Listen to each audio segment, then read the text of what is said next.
We are about to hit the halfway weather mark of 2026, and I feel like so far the weather in the New York metropolitan area has been consistently bad.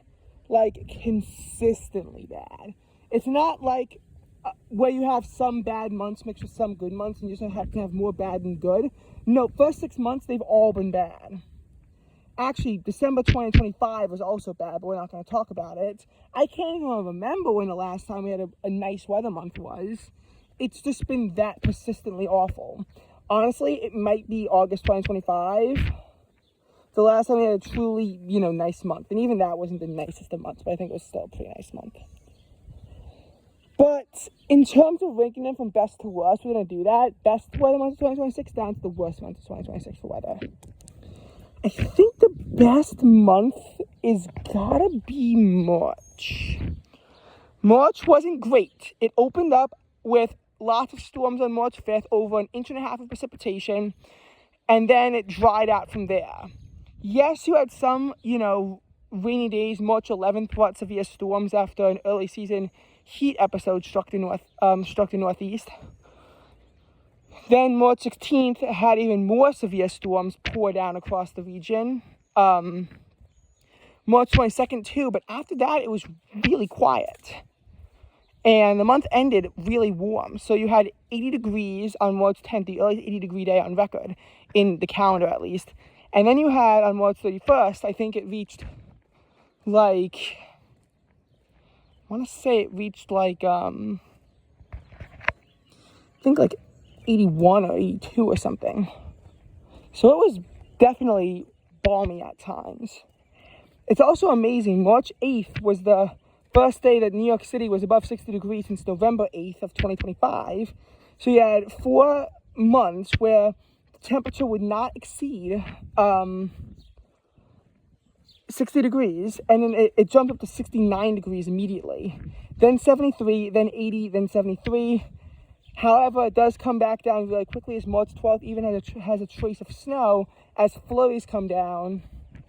And March 13th is back to having a high in the 40s. After March 16th warms up a little bit, March 17th, you're now back down to having temperatures, I want to say they made it as, I want to say highs were in the 30s during that time. And there was a nice day, in late March. March 26th did wind up reaching 76. But overall, it was consistently just this month of temperature swings. However, it was also dry, but dry in a way that contributed to drought too. But overall, I think March was the nicest month. Next up, I think April was also relatively nice. However, the reason why I can't rank it so high was because there was a heat episode in the middle of the month that was much worse. Now, obviously, I'm in a UD perspective where April 3rd, 4th, 5th had a really interesting heat spike. Not so much in New York. But, April 2nd in both places kind of hovered around 50 degrees. After April 1st was really warm. It's just that it warmed up much more at UD and then cooled off faster, even though highs were back to hovering around 50 degrees in both places on April 6th. But for New York, it was more like a nice spring day. For UD, it was borderline summer-ish, and that wasn't exactly fun. And then it kind of warms up to the 70s again, and then kind of goes, or actually not more like mid-60s again the next weekend. Kind of hovers there before the really fast temperature roller coaster builds. The high is 79 degrees on April 13th. After it was, I think around 60 on April 12th, and it reaches 90 degrees by April 15th, which is insane. The low on April 16th was 71 degrees, so there was pretty much no relief at night, unlike at least in March, where there was to an extent. And the high still shot up to 89 degrees the next day. Storms did end the nonsense on April 17th, not Delaware, but in New York, after they were hit 81 degrees, there was some storms at night that pushed all the warm air away and returned 60s and eventually 50s back to the region. After it warms up a bit again and we see more 70s in late April, we then have April 25th, a decisively awful weather day where over 1 inch of rain comes down and temperatures are in the 40s pretty much the whole day.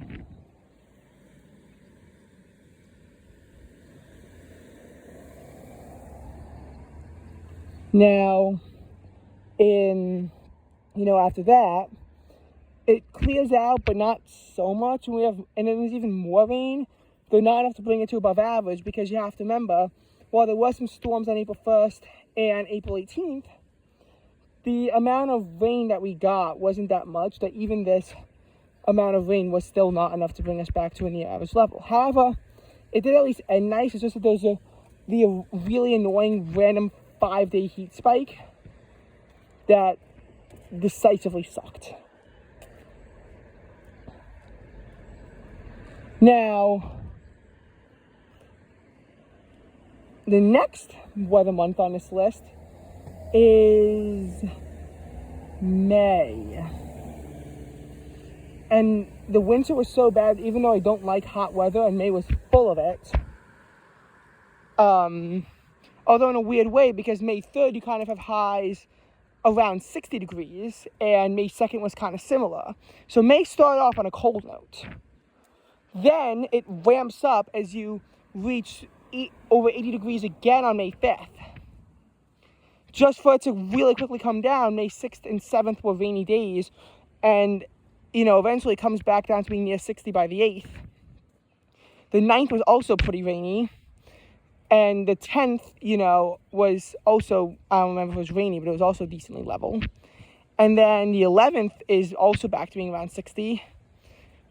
It does shoot up quickly on the 13th, but then come right back down to the 60s on the 15th. Then New York City hits 80 degrees on May 16th. So again, you're back into a position where there's a random heat spike, and with these, they don't come down quickly. 87 on the 17th, 88 on the 18th, and then it reached the 90s on the 19th and 20th. But it comes down so fast, the high is below 70 degrees by May 20th. 19th and 20th on the 90s, 21st, it gets back down to this level. The 23rd and 24th, we have about 2 inches of rain between the 2 days, after there was some severe storms on the 20th to break up the heat wave. The low temperature gets pushed back to the 40s one last time in New York City, and the high these 2 days is only in the 50s. However, it then warms back up really quickly, and we see 80-degree temperatures return just a few days after that, before the month ends kind of in the mid-70s notes. After this is going to be, I'm going to say, I'm going to say February. February had some nice days at the end. It even reached 54 degrees on the last day of the month. However, that was the warmest it got all month, and it was the only day in the 50s all month. Though February 26th came close at 49, and there were some other days in the mid-40s where it felt decently nice. February 22nd and 23rd, we had a huge nor'easter that dumped 20 inches of snow. Some areas saw even more. However, because it was sunnier and warmer, unlike the January storm, which brought about a foot of snow, this snow actually melted much faster and was mostly gone within like a week and a half. It melted faster.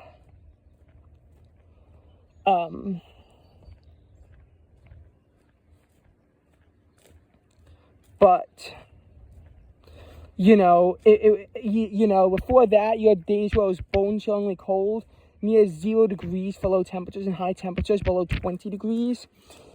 And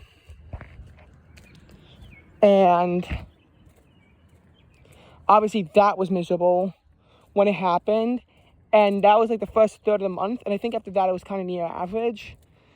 And the precipitation also was pretty dull, I feel. So didn't help out drought at all.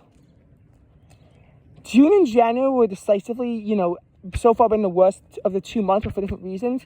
January first started off wet and actually kind of mild. We saw 4 days reach high temperatures in the 50s, which is actually decently good. And it started off much above average. January 20th, though, comes a cold shot and a bit of snow. And then January 24th, Arctic air takes in. It doesn't leave until, again, basically mid-February. January 24th, you wind up seeing the precursor, January 25th obviously sees that major storm that brings a foot of snow. And it takes 3 weeks for it to melt because it's so cold. Even with the sun, it still is cold.